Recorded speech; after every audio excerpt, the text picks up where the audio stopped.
Bonjour. Hello. Hola. مرحبا بكم. 1990. Cette date ne vous dit peut-être rien de particulier. Et pourtant, c'est l'année où l'humanité a franchi la première limite planétaire, celle de la concentration de CO2 dans l'atmosphère. Entre l'utilisation du carbone fossile et la déforestation, l'humanité émet 8 fois plus de CO2 qu'en 1950. Cela entraîne le fameux effet de serre et la température augmente. Mais alors comment faire face à l'urgence climatique, sachant que l'on ne peut pas se passer du jour au lendemain de toutes ces énergies fossiles sans mettre le monde à l'arrêt? C'est là qu'intervient la captation et le stockage du carbone. C'est même un peu la star de la COP28 qui se tient en décembre à Dubaï. Pour son président, Sultan Al-Jaber, qui dirige aussi l'un des plus grands groupes pétroliers du monde, c'est le moyen d'atténuer nos émissions de CO2.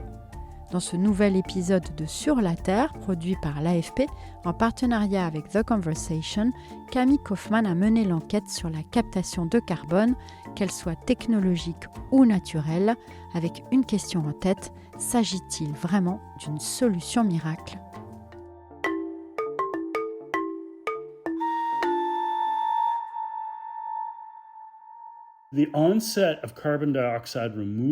L'élimination du dioxyde de carbone, on en parle depuis 20 ans, mais elle est vraiment sur le devant de la scène depuis l'accord de Paris en 2015.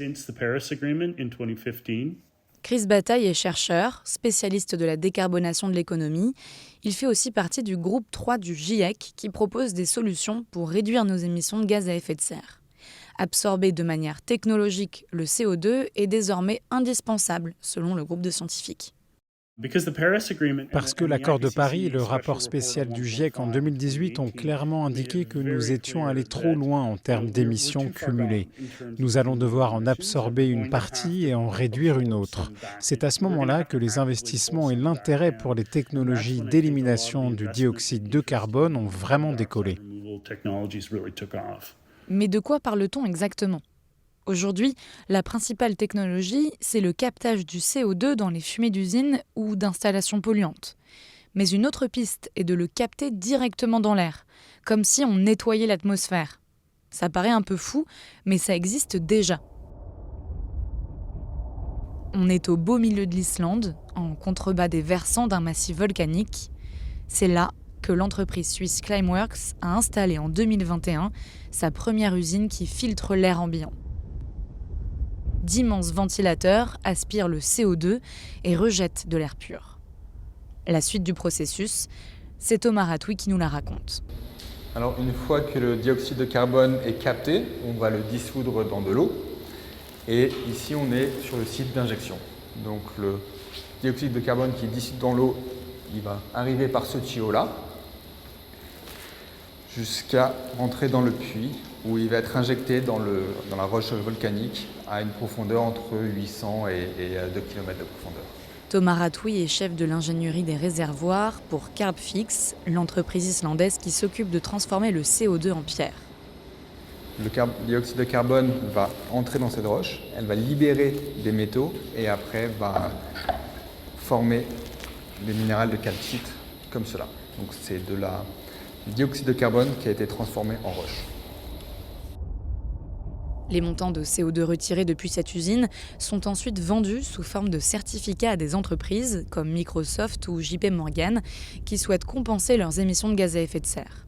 Dit comme ça, la capture d'air direct semble très simple, mais ce procédé est très énergivore et pour qu'il soit vertueux, il doit être alimenté par des énergies propres. Sinon, il générerait à son tour du CO2.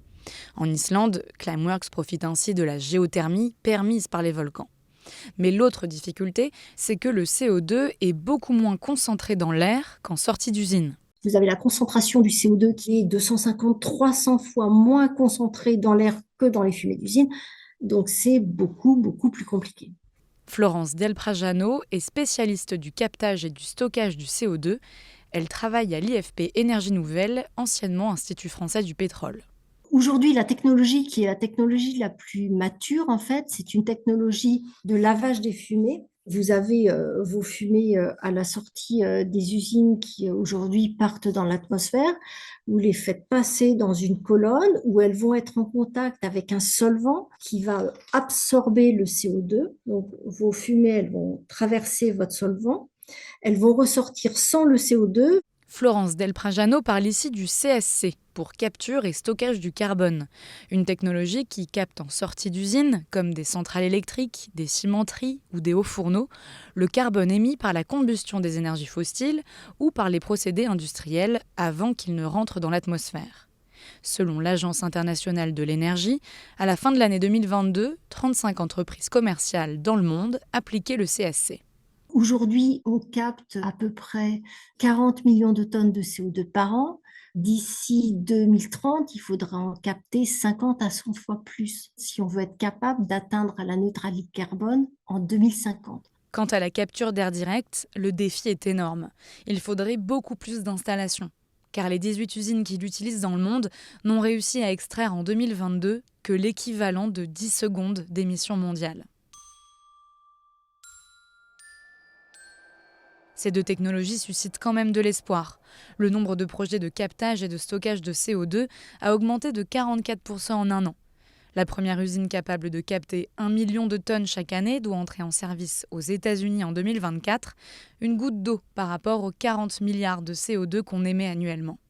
Mais la Chine, la Corée du Sud investissent massivement, la France cherche à identifier des sites de stockage et le Danemark a inauguré en mars un site d'enfouissement de CO2 sous la mer du Nord en présence du prince héritier du Danemark, Frédéric. Okay, thank you very much, Your Royal Highness. Kent, you may start the injection. Merci beaucoup, Votre Altesse Royale. Kent, vous pouvez procéder à l'injection. Thank you. Your Royal Highness. Votre Altesse Royale, je peux confirmer que nous avons commencé à injecter le premier CO2 dans la mer du Nord. Félicitations. Thank you.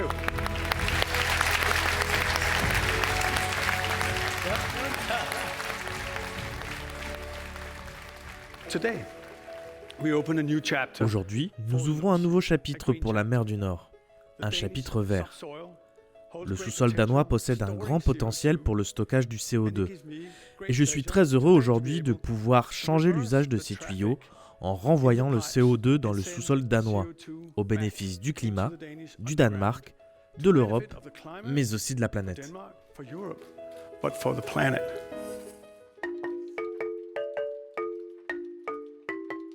Ce cimetière de CO2 est en fait l'un des nombreux anciens gisements de pétrole présents dans la mer du Nord. C'est un endroit idéal pour stocker le CO2. C'est aussi une manière de continuer à valoriser ces sites de l'industrie pétrolière ainsi que son savoir-faire. Florence Del Prajano de l'IFP Énergie Nouvelle nous explique. Quand on produit des hydrocarbures, donc quand on extrait des hydrocarbures du sous-sol, il reste toujours un petit peu d'hydrocarbures dans le sol. Donc les pétroliers ont développé des technologies pour aider à pousser les hydrocarbures dans le sous-sol de façon à produire plus d'hydrocarbures. Et on peut le faire avec un certain nombre de produits et on peut le faire aussi avec du CO2. Les géants pétroliers du Golfe comptent sur les startups de captage du dioxyde de carbone pour les aider à réduire ou à compenser leurs émissions. Par exemple, l'Abu Dhabi National Oil Company, l'un des premiers groupes pétroliers au monde, s'y intéresse de près. Son président, c'est Sultan Al-Jaber, et il se trouve qu'il est également le président de la COP28, qui commence à la fin du mois.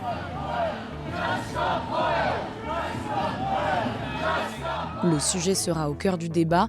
Les ONG de défense de l'environnement estiment qu'il ne faut plus ouvrir de nouveaux gisements pétroliers, mais pour les industriels, comme Sultan Al-Jaber, il vaut mieux se concentrer sur la compensation. Le sujet a toujours été l'élimination progressive des émissions. Je le répète, l'élimination progressive des émissions en s'appuyant et en capitalisant sur les technologies existantes, nouvelles et émergentes.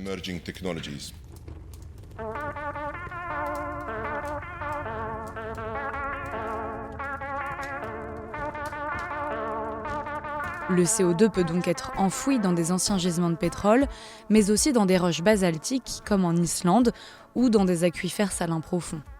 Mais le fonctionnement de ces réservoirs d'eau salée non potable reste encore mal connu. Alors comment s'assurer que le CO2 soit durablement séquestré sous terre ? N'est-on pas en train de créer des bombes à CO2 à retardement ? Pour Florence Del Prajano, le processus est assez bien maîtrisé. Évidemment, moi, je ne vais pas vous dire qu'on est sûr à 100% parce que le risque zéro n'existe pas. Néanmoins, ce sont des technologies qui sont quand même relativement bien maîtrisées. On a des expériences de stockage du CO2 qui sont longues. Depuis 1996, les Norvégiens, donc la compagnie pétrolière Equinor, stockent 1 million de tonnes de CO2 chaque année dans le sous-sol.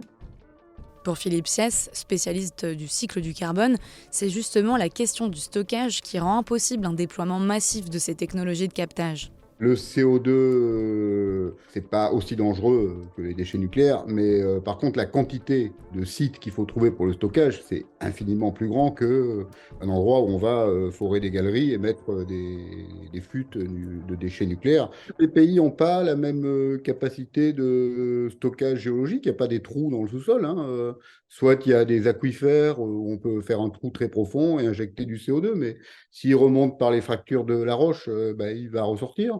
Et puis, on peut aussi utiliser des gisements de gaz ou de pétrole qui sont épuisés. Là, il y a une poche, il y a un trou dans le sol, seulement dans les régions où il y a eu de l'extraction, comme aux États-Unis ou, je sais pas, dans les pays du Golfe.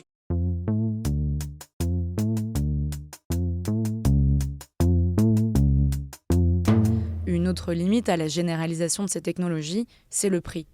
Capturer du CO2 en sortie d'usine coûte aujourd'hui entre 15 et 120 $ la tonne, de 600 à 1000 $ lorsque le CO2 est diffus dans l'atmosphère. L'ONG Project Drawdown, qui évalue et propose des solutions pour le climat, ne prend même pas en compte ces technologies-là. Écoutez Jonathan Foley, son directeur exécutif. Les machines qui éliminent le carbone sont très chères, ridiculement chères. Elles sont si chères que même les compagnies pétrolières, les industries les plus riches et les plus rentables du monde ne veulent pas les payer. Et elles ont convaincu les gouvernements de payer à leur place. Aux États-Unis, par exemple, nous venons de dépenser plusieurs milliards de dollars supplémentaires pour des projets d'élimination de carbone qui sont liés à des compagnies pétrolières. Et comme lui, certains scientifiques et ONG environnementales craignent que ces technologies soient un subterfuge de l'industrie fossile qui ne fera que retarder la lutte contre le changement climatique. Le chercheur du GIEC, Chris Bataille, qui promeut pourtant la captation carbone, admet l'existence de ce risque. Oui, ce danger existe vraiment. Nous devons être très très sérieux aujourd'hui. Oui, nous devons investir dans les CSC. Oui, nous devons investir dans la capture d'air direct. Mais cela ne peut pas servir d'excuse pour continuer comme avant. Certains le défendront, mais ce n'est tout simplement pas raisonnable sur le long terme. Il s'agit d'un backup. C'est une police d'assurance. Ce ne peut pas être la stratégie principale. Aujourd'hui, pour Jonathan Foley, on ne peut compter que sur deux choses. Il s'agit de réduire les émissions de 95%, autant que nous pouvons, et d'éliminer un peu, 5% au moins, le carbone que nous ne pouvons pas réduire. Et à l'heure actuelle, la seule façon vraiment significative d'y parvenir est de faire appel à la nature. La nature pourrait donc nous donner un coup de pouce pour le carbone que nous ne parviendrons pas à supprimer. Et même s'il est difficile de quantifier exactement la quantité stockée, on sait qu'à l'échelle globale, la moitié du CO2 est absorbée par la planète, un quart par les océans, un quart par les végétaux et les sols. Les solutions technologiques ne font qu'imiter ce que la nature fait déjà. Au Zimbabwe, une équipe de chercheurs étudie les sols et les meilleures façons d'absorber le CO2. Parmi eux, il y a un Français, l'agronome Rémi Cardinael. Quand je l'ai appelé, il rentrait à peine du Cambodge où il encadre une thèse et retournait à Harare, la capitale, où il travaille depuis 6 ans. Pour stocker du carbone dans les sols, on peut agir sur deux leviers, soit augmenter les entrées de carbone dans le sol, soit réduire les pertes en carbone de ces sols, ou soit jouer sur les deux aspects en même temps. Réduire les pertes en CO2, c'est préserver les puits de carbone naturellement présents sur Terre. Tous les écosystèmes forestiers, tropicaux, mais aussi boréaux, les mangroves, les tourbières, toutes les zones humides qui font partie en fait du secteur des terres, qui ont en fait des stocks de carbone absolument considérables. Et donc le premier des enjeux, c'est en fait de les conserver, d'arrêter de les convertir en terres agricoles ou autres. Les tourbières, qui représentent seulement 3% de la surface de la Terre, constituent pourtant le plus grand puits de carbone terrestre. Ces zones humides stockent 2 fois plus de carbone que tous les arbres du monde. Le deuxième enjeu, c'est de booster la capacité d'absorption du CO2 par les sols. Le carbone, il n'arrive pas tout seul dans les sols, il passe par l'intermédiaire des plantes, par la production des plantes. Le gros levier pour stocker du carbone dans les sols, c'est maximiser la photosynthèse sur la parcelle. Donc ça veut dire avoir le plus possible en permanence des végétaux, des cultures qui sont en place sur les parcelles. Ne pas laisser les sols nus entre deux cultures fait partie des actions de ce qu'on appelle l'agriculture de conservation des sols, une pratique pertinente au Zimbabwe, particulièrement victime du dérèglement climatique. On essaie de développer à la fois des pratiques qui permettent de s'adapter aux impacts du changement climatique, mais en même temps qui permettent de restaurer la fertilité des sols. Et donc, in fine, cette restauration de la fertilité permet aussi d'atténuer le changement climatique, donc de stocker du carbone et de réduire les émissions de gaz à effet de serre. Dans ces pays-là, en fait, c'est plutôt vu comme un co-bénéfice. Bien sûr, les agriculteurs, leur première priorité, c'est d'assurer la sécurité alimentaire de leur famille dans un premier lieu. Et clairement, l'aspect carbone, c'est pas pour eux la priorité. Donc, c'est vraiment vu comme un co-bénéfice de la restauration de la fertilité des sols ou des pratiques pour s'adapter aux impacts du changement climatique. Rémi Cardinael insiste quand même sur la contribution de l'agriculture à l'atténuation du changement climatique. Si elle est significative, elle n'est pas la solution unique. Ça va représenter quelques pourcents en fait, des émissions globales de CO2. C'est même difficile de donner un chiffre. Il y a des estimations, ça va de 2-3% à peut-être 10%, grand maximum. Donc c'est mieux que rien, hein, parce que quand on parle de quelques pourcents, par exemple le secteur aérien, c'est 2-3% des émissions de CO2 à l'échelle globale. Et malgré tout, tout le monde s'accorde sur le fait que c'est un secteur important qu'il faut décarboner. L'agriculture peut aussi, dans l'autre sens, contribuer à stocker des émissions, même si c'est quelques pourcents, en fait, c'est vraiment important. Tous les chercheurs à qui j'ai parlé dans le cadre de cet épisode s'accordent en tout cas sur un point, la priorité est de réduire drastiquement nos émissions. Merci de nous avoir écoutés et si jamais vous souhaitez creuser encore davantage la question de l'agriculture comme moyen de stocker du carbone, je vous laisse dans la description un article de The Conversation écrit spécialement pour l'occasion par Rémi Cardinael et 2 autres chercheurs, Armuel Shumba au Zimbabwe et Viraleng au Cambodge. Si cet épisode vous a plu, n'hésitez pas à vous abonner et à nous laisser plein d'étoiles. Je m'appelle Camille Kaufmann et je vous dis à bientôt.